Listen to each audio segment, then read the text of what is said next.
What is up, guys? Your boy Bellos here, and we are back at it again with another review for you in the square today. So today we are going to be reviewing the finale of this K anime series season 1. So enough of this chit chat. We got a lot ahead of us. Let's go straight into it.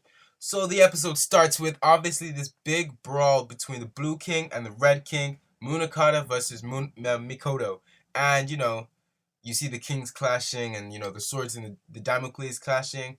But then we also see an interesting side, an interesting view, which is Mikoto's hand, which starts to like look all ashy and burnt up. I guess this could only mean that his condition is worsening and he is getting worse and worse and worse. So as the fight continues, we move over to another not really main fight, but just like a minor fight which we want to pay details to, and that is Misaki and Fushima versus Kuro, aka the Black Dog. Now, obviously, the Black Dog, being the Black Dog Kuro, he is the Don of the Dons, is taking on these guys without a sweat. He's not breaking any sweat here. He's just taking these guys down and he's playing them for the fool, and they don't really stand a chance against him.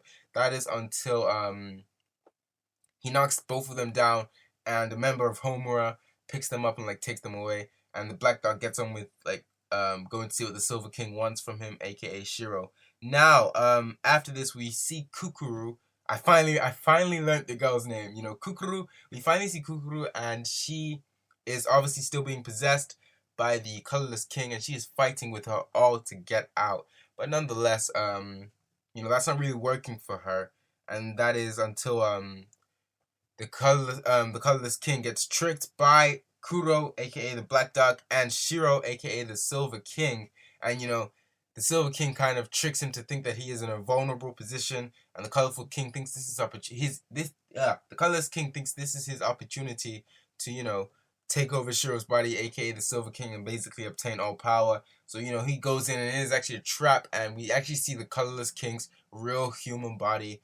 It's not that much different from Shiro. I'm not actually gonna lie to you there. But anyway, we see the colorless king's real body, and Shiro is able to capture him and store him away. But he can't like control him that much. He has slight breakdowns during certain points where the colorless king is like trying to fight through and trying to break out.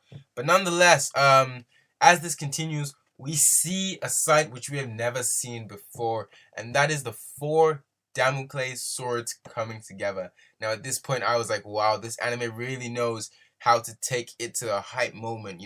Four Damocles swords coming together. That is a sight that has only happened previously before in the Gugutsu crater. And obviously, if you know me and if you have been watching my reviews, every single time I mention the Gugutsu crater every time it comes up. And I don't know why, I just really like the name Gugutsu crater, and it just every time it comes up, I'm always like, okay, I'm gonna review this. I'm gonna review this, and every reference I get to the Gugutsu crater, I try and bring as much relevance to it as possible. And this heartless woman says we haven't seen the site since the Gugutsu crater, so one can only imagine that these kings, maybe it might be a repeat of the Gugutsu crater at this point in time. Nonetheless, this fight still continues, and Shiro, aka the Silver King, sacrifices himself and tells Mikoto to kill the colorless king that is inside of him. And Mikoto's, with his anger self, is like, yeah, sure, I'll do that. So he gets his hand, I guess, and he just stabs it and pulses through the Silver King, who also holds the colorless king. So in this, I believe that Mikoto thinks, or he has, in fact, killed two kings.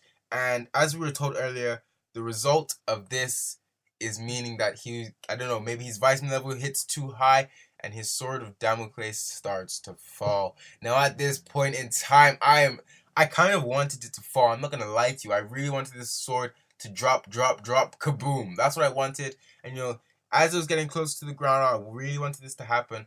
That is until Munakata, with his big head, gets involved, stabs Mikoto in the chest, killing Mikoto, therefore completely removing the existence of the Damocles sword, which was about to fall onto this island, onto this earth, which may have we seen a repeat of the Gugutsu crater. I'm not too sure, but that happened, and that was also very interesting. Now,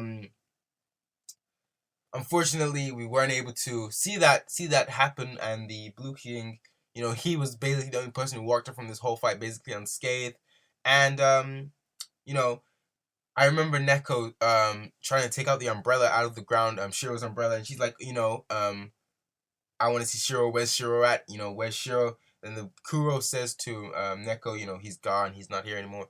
Then, then that is when Neko reminds Kuro, and she actually reminded me that Kuro, no, Neko reminds Kuro that Shiro is immortal. So at this point, I'm thinking that you know, maybe just possibly Shiro is still alive, and aka the Silver King is still alive because he is actually immortal. So we will see. Will we see a return of him? I'm not too sure. Because the Colorless King, maybe he did it because he knew he was immortal. Therefore, the only person who really died in this whole four king duel brawl sort of thing is just the Red King and the Colorless King. And then that's kind of the whole episode really. I mean, it was also interesting. Obviously, me explaining it isn't gonna um isn't gonna give everyone the detail that it actually came out in the episode. So if you haven't already, I advise you to go and hit up this episode and go and watch it. It is definitely worth it. Definitely worth it. Anyway, the episode ends with obviously Mikoto dying and being the head of a clan.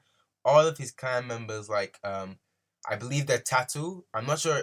Correct me if I'm wrong, but I believe their tattoo is like transformed into an orb, comes off of their bodies and starts to go to the sky.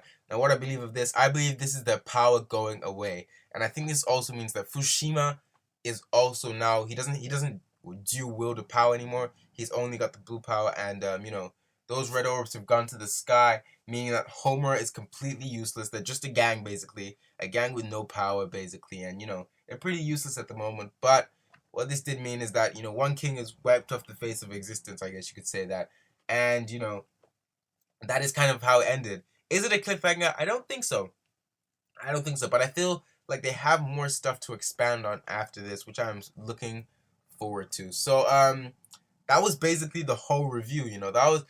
That was everything that's happened in that last episode. So I just want to say a huge thank you if you have been watching this whole show with me to this very point. You do have my thanks. You do have my gratitude. Do go ahead and leave that like and subscribe button down below. There is a movie and the season 2 out. Yeah, so I am actually watching this very, very, very late. I think this came out in 2015. I'm not sure. Maybe, yeah, 2015, I think. And, I'm watching it 2 years late, I guess you could say. And, in that period of time, a movie, which is what I have to watch next. I believe I've been told I have to watch the movie, then I go into season 2. So I guess the next thing I'll be doing is a movie, but that's not gonna happen anytime soon. I think I'll give this whole anime a rest, then I'll come back to it as a movie, and then shortly after that movie, I'll hit up the season 2, and that's when I'll review it again once with you guys. So once again, thank you very, very much if you have been watching this all with me. It really means a lot to me. Go ahead and hit that like button and subscribe button down below. Really helps the community a lot. And comment down below who your favorite character of this whole show was.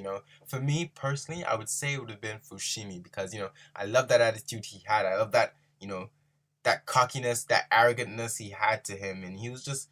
I like one thing I guess which really sold him to me was the way he said Misaki. It just really made him my character in this whole show. So yeah, down below, let me know who your favorite character was. Really appreciate that. Let me know what you think. Let me know what you think's gonna happen next in season 2 and the movie, I guess. So until next time, guys, thank you for watching. I'll see you guys around soon, I guess, with another new anime. I'm not sure what it is. If you have any suggestions, do leave it down in the comments below. But I'll be seeing you guys soon with another anime, hopefully, or another show, or another thing, whatever I'm going to be reviewing. So until next time, guys, thank you for watching. Bells, out. Thank you for watching The Square.